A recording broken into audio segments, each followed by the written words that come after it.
Willie Bosket's story began long before he ever picked up a weapon. His legacy of violence was almost inherited, born from generations of pain, crime, and institutional failure. He entered the world on December 9, 1962, inside the oppressive walls of Harlem, a neighborhood marred by poverty, crime, and desperation. His father, Butch Bosket, was already a convicted killer who murdered 2 men during a robbery spree. That act earned him a lifetime sentence. Willie would never truly know his father, but the rage and trauma were passed down like a family heirloom. Willie's mother, Laura, was just a teenager when she gave birth to him. She struggled with her own demons, abuse, and neglect. She often left Willie unattended for days, disappearing into the night to chase drugs or unreliable lovers. Willie's earliest memories were soaked in hunger, fear, and abandonment. Without structure or love, the child began to spiral long before he even reached school age. By 5 years old, Willie was showing disturbing signs of emotional instability. He set small fires, tortured animals, and often flew into fits of uncontrollable rage. His teachers labeled him unreachable, a violent problem that couldn't be fixed. He was passed from one foster home to another, each more abusive than the last. In one home, he was locked in a basement for weeks as punishment. In another, he was forced to sleep outside in the cold. Rather than helping him, the system seemed to feed his hatred. Psychologists who evaluated Willie warned that he was dangerous. One report from a state institution described him as capable of extreme violence with no remorse. But the state had limited options. Reform schools were overcrowded, juvenile detention centers were crumbling, and mental health facilities for minors were rare and underfunded. So, they cycled Willie through temporary placements, hoping someone else would fix him. No one did. By the time Willie was 10, he was stealing regularly. At 11, he was arrested for assaulting a teacher with a pipe. At 12, he was in and out of juvenile lockup. Authorities watched him grow colder, more calculating, and more aggressive. His crimes escalated quickly from petty theft to aggravated robbery. But there was still a limit to what the law could do. In New York, no matter how brutal his acts, Willie couldn't be tried as an adult until he turned 16. He knew this and exploited it. He often bragged to other kids that he could get away with murder. It wasn't just bravado. It was a frightening truth in Willie's mind. The rules didn't apply to him. The law couldn't touch him, not really. He understood the system better than the adults running it. Willie's environment only reinforced his nihilistic worldview. Harlem in the 1970s was a dangerous place. Gang violence, heroin epidemics, and unemployment plagued the streets. Every day, he saw death and desperation. There was no future to hope for, no structure to believe in. Violence was power, and in Willie's world, power was everything. Despite his young age, Willie had the build and presence of someone far older. He was tough, manipulative, and frighteningly intelligent. He learned how to dominate others through fear. He controlled other kids, led petty theft rings, and often beat his victims with chilling enthusiasm. At times, he would stare blankly into space after an act of violence, as if completely detached from what he had just done. Social workers and counselors flagged his case over and over, urging deeper intervention. But their voices were lost in a sea of bureaucracy. The foster system was overwhelmed. Resources were slim, and Willie, already deemed too far gone, was ignored. No one realized that this teenager was preparing for something far more sinister than petty crime. Willie Bosket didn't just learn violence, he absorbed it. Every slap, every night spent alone, every humiliating encounter with authority built something monstrous within him. His childhood wasn't just tragic, it was toxic, weaponized, and brewing with deadly potential. By the time he was 14, the monster was fully formed and hungry. He wasn't just a product of a broken home. He was the byproduct of a broken system, and it wouldn't be long before that system had blood on its hands. It was March 1978 when the streets of Harlem bore witness to something more terrifying than petty crime. Willie Bosket, just 15 years old, committed his first known murder. It wasn't spontaneous, it was premeditated, cold, calculated. He had crossed an irreversible line, one that turned him from a troubled teen into a predator. The victim was Noel Perez, a 34-year-old subway motorman. It was a cool spring afternoon when Perez, just finishing his shift at the 145th Street station, crossed paths with Willie. Bosket had been lurking in the station, pretending to be a lost teenager. What he was really doing was scouting for opportunity. Willie had a stolen .22 caliber pistol tucked into his waistband, an object he handled with disturbing comfort for someone so young. When Perez turned away for just a second, Willie pulled the gun and shot him once in the face. The man collapsed immediately, blood pooling under his cheek as commuters screamed and scattered. Willie didn't run. Instead, he reached into the dying man's pockets, stole a few dollars, and walked out of the station like nothing had happened. The murder shocked the city, but without surveillance or eyewitness cooperation, police struggled to identify a suspect. Willie watched the aftermath on the news that evening, smiling faintly as reporters called the killer heartless, cold, and sick. He felt empowered, untouchable. It was his secret, and it gave him a thrill like nothing else had. Just 5 days later, he struck again. This time, the victim was Moises Perez, no relation, a 40-year-old factory worker. Willie approached him at the Lenox Avenue subway station and demanded money. When Perez hesitated, Willie shot him 3 times, twice in the chest, once in the stomach. The man crumpled, clutching his abdomen, as Willie casually walked away again. There were people on the platform. They saw him, but no one stopped him. He was just a kid with a hoodie. Who would suspect a teenager of such brutal efficiency? This second murder sent a ripple of fear through the city. 2 killings, nearly identical in nature, both near subway stations, and seemingly without motive beyond robbery. Police formed a task force. Patrols were increased, but Willie remained in the shadows, reading about his crimes in the newspapers. He kept the clippings in a shoebox under his bed, each headline feeding his growing sense of power. Behind the scenes, Willie bragged to a few of his peers. He didn't mention names, but described the killings in chilling detail. "They drop fast when you shoot them in the head," he once told a friend, smirking. Those around him laughed nervously, unsure if it was bravado or truth. Some tried to distance themselves. Others gravitated toward him, drawn to the charisma of someone so dangerous, so fearless. The adults in his life were clueless. His mother, increasingly consumed by alcohol and drugs, barely noticed when he disappeared. For days, social workers were overwhelmed with other cases. His probation officer had already written him off as unmanageable. There was no one left watching him, no one who realized that a killer had been born and was walking among them, completely unchecked. But Willie wasn't done. 2 weeks after the second killing, he attempted another robbery near the 125th Street station. His intended victim, a 38-year-old man named Luis Mendoza, noticed the gun and tried to flee. Willie shot him in the back, but this time, the man survived. Police arrived quickly and caught a break. A woman who had been nearby saw everything. She gave a description, not of an adult, but of a teenager. This detail stunned investigators. A teenager? The gunman had executed the robbery like a hardened criminal. His aim was precise. His escape was swift. But now they had a new profile to work with.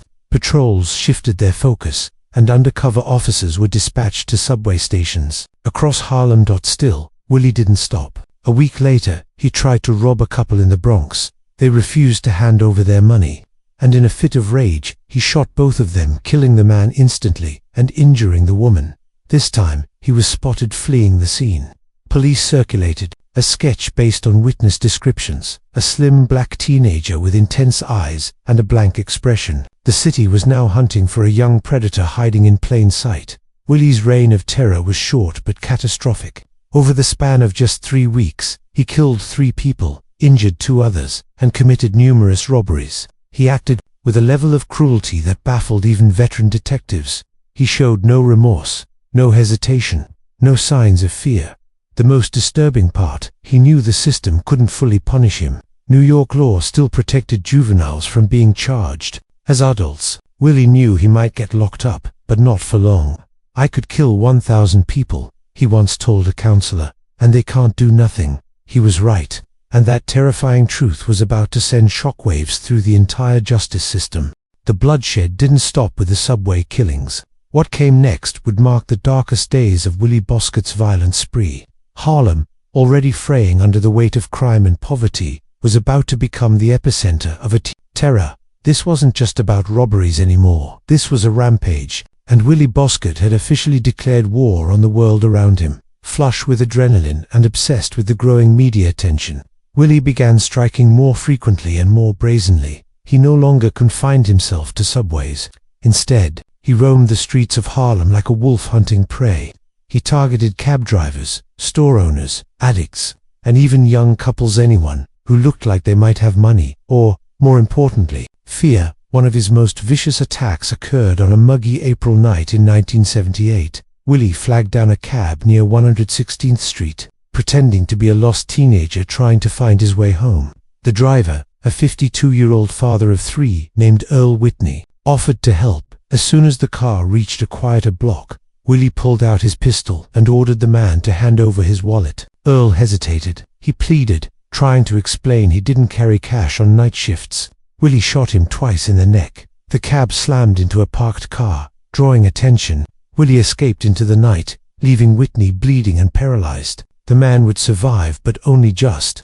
His injuries left him unable to speak. He became one of Willie's rare living victims, unable to testify, but a permanent reminder of the brutality the teen was capable of. With each act of violence, Willie grew more unpredictable. Sometimes he'd rob, other times he'd shoot without even making demands. He was no longer killing for money, he was killing for power, for the rush. The media dubbed the assailant the Harlem Ghost due to the lack of clear leads. The community, however, began whispering a different name, the Devil Kid. In one horrifying incident, Willie targeted a corner store owned by an elderly couple, the Rodriguezes. Entering just before closing time, he pulled a gun and ordered them to empty the register. The couple complied, but as Mr. Rodriguez reached under the counter to grab the coins, Willie assumed he was reaching for a weapon and fired twice. The man dropped instantly. Mrs. Rodriguez screamed and tried to run, only to be shot in the back. Willie stole just $43 before disappearing again into the darkness. Their deaths made the evening news and incited outrage throughout Harlem. Community leaders demanded action. Police increased their patrols. Anonymous tips flooded in, but none pointed to the unassuming 15-year-old slipping through the cracks of the system. Willie still lived in the same rundown apartment, still returned home most nights, still acted like just another lost kid in a crumbling neighborhood.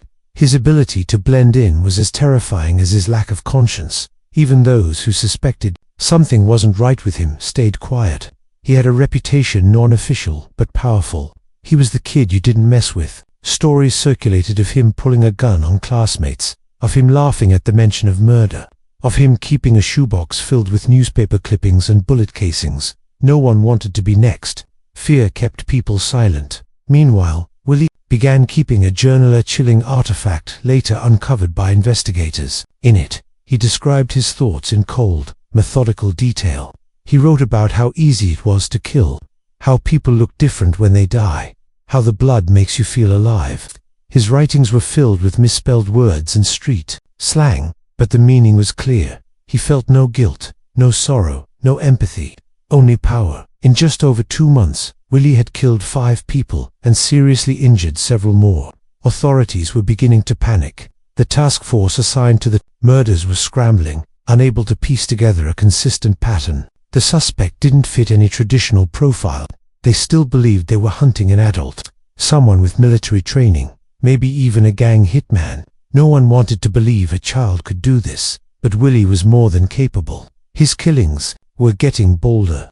He started leaving behind signs, graffiti with cryptic symbols, a bullet casing placed on a corpse's chest, and once, a note that read, "You can't stop what you created." It was a direct jab at the system that had failed him. In his mind, this was all payback, revenge for a lifetime of neglect and suffering. Yet, as he escalated, so did law enforcement. After the murder of the Rodriguez couple, a witness saw a teenager fleeing the scene. The sketch was refined.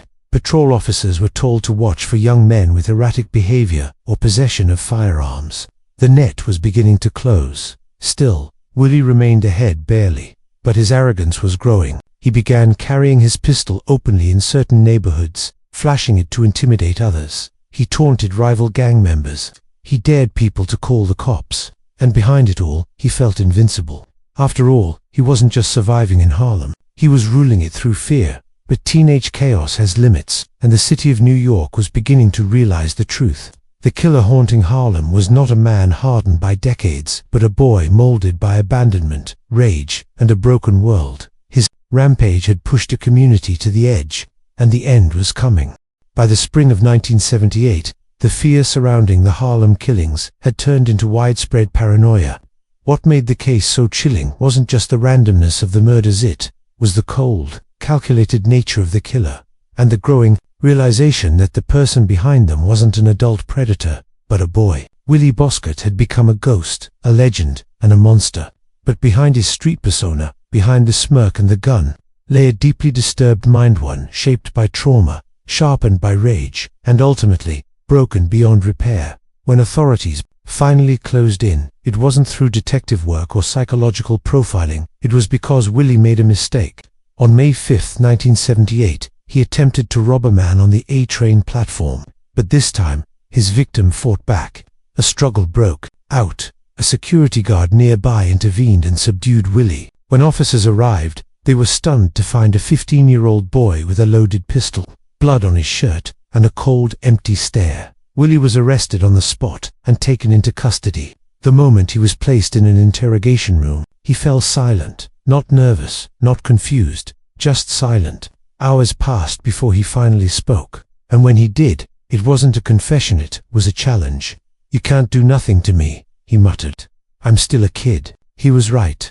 Under New York state law at the time, Willie Bosket could not be tried as an adult for crimes committed before his 16th birthday, even though he admitted to 5 murders during questioning, with details only the killer would know. Prosecutors were handcuffed. The most they could do was send him to a juvenile facility until he turned 20-1. The news sparked national outrage. Editorials condemned the justice system. Politicians scrambled to explain how a child could murder multiple people and still avoid life imprisonment. Forensic psychologists were brought in to evaluate Willie. What they uncovered was deeply disturbing. Willie didn't display the traits of typical juvenile delinquents. He wasn't impulsive in the way most teens were. He wasn't driven by desperation or mental illness. Instead, he exhibited traits of severe antisocial personality disorder, many called sociopathy. He had no empathy, no remorse, no concern for others. He described his killings with detachment, even pride.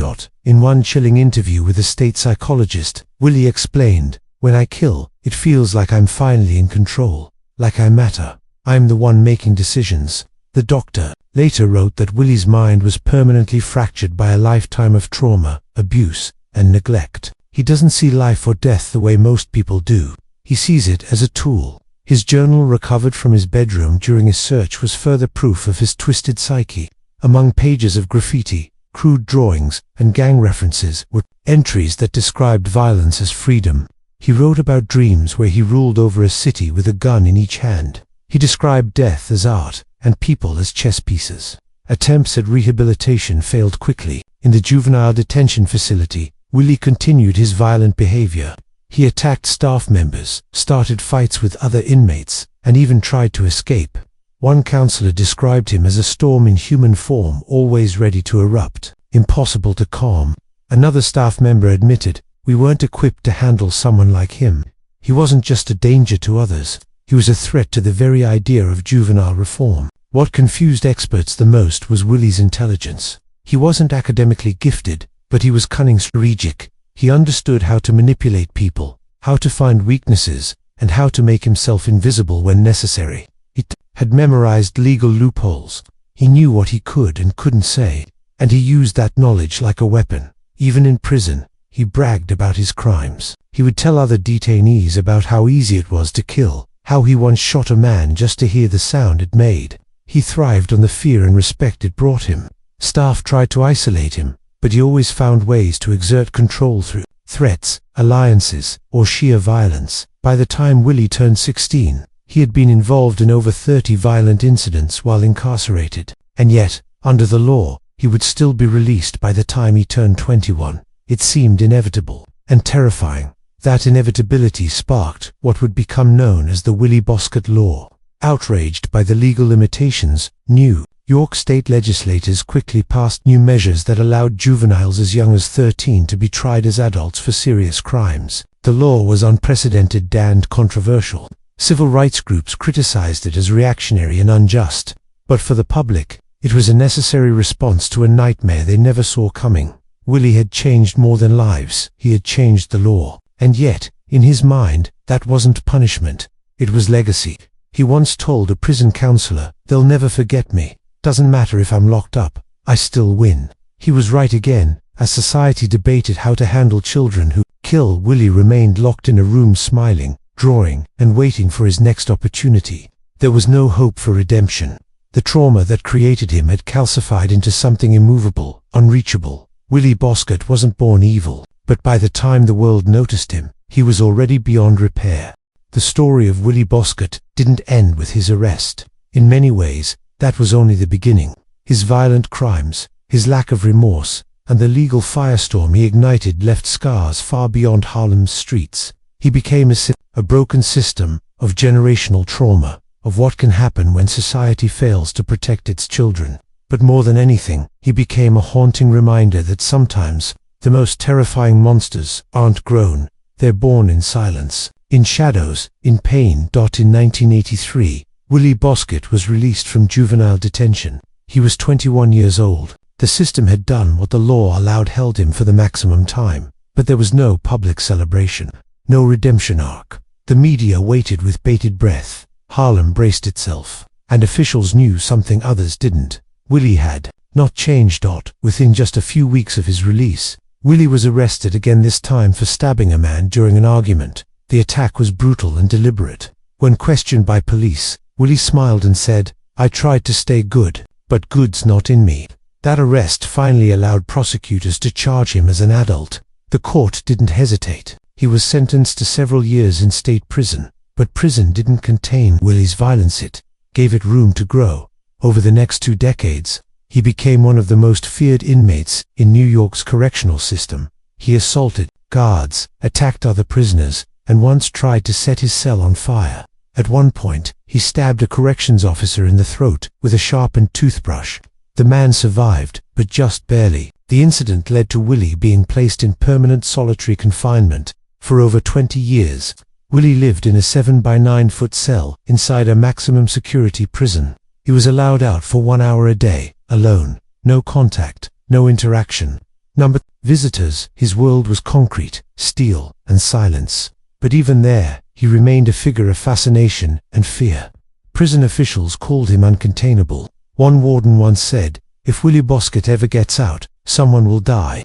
Yet, despite his isolation, Willie's name never disappeared from public discourse. Books were written, documentaries aired. His case became a staple in criminology courses, used to study the psychology of young killers and the failings of the juvenile justice system. For some, Willie was a product of tragedy. For others, he was evil incarnate. The Willie law, passed in the wake of his original crimes, led to sweeping reforms in how juvenile offenders were treated.